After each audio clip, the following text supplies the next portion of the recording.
প্রবাদ আছে, ঈশ্বর যাদের ভালোবাসেন তারা বেশি দিন বাঁচে না। আমি ঈশ্বর মানি না, আপনিও মানতেন না।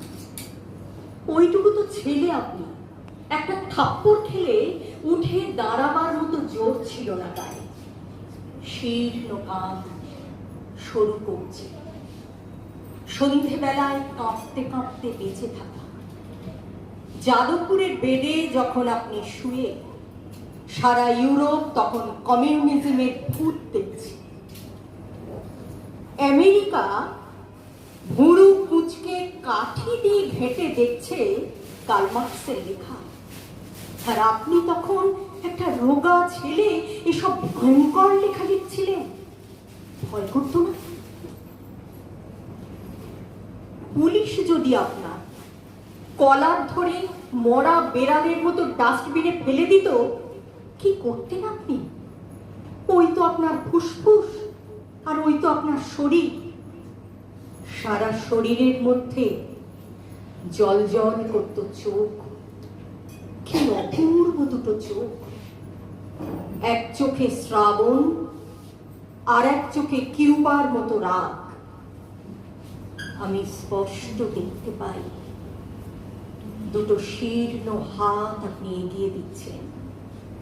একটা হাত প্রিয়তমার দিকে, আর একটা হাত চেয়ে গুয়েভারের পিঠে, যেন আপনি আর চেয়ে একটা সাইকেল চেপে বেরিয়ে পড়েছেন।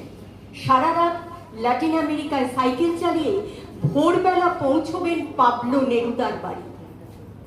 না না না না না, তখনও আপনি যাদবপুরের বেডে। আপনি কাশছেন, রক্ত পড়ছে কাশির সঙ্গে। কতদিন আগে আপনি সতর্ক করে দিয়েছিলেন, জোদ্দার জমিদার শোন রে মজুদ্দার। আপনি বেঁচে থাকলে আজ কি হতো জানি না। সমস্ত জমির মালিক আবার ফিরে আসছে, মেদিনীপুরে, বীরভূমে, বাঁকুড়ায়। মেদিনীপুরে যত জমি আছে তার চেয়ে বেশি জমির মালিক হতে চায় কারা? পৃথিবীতে যত জমি আছে তার চেয়ে বেশি জমি তো মানুষ পেতে পারে না। আজ আপনি বেঁচে থাকলে কি লিখতেন না জানি না, কিন্তু যা লিখে গেছেন, যেভাবে লিখেছেন, বেপরোয়া সেই লেখার পায়ের তলায় বসার যোগ্যতাও আমার নেই।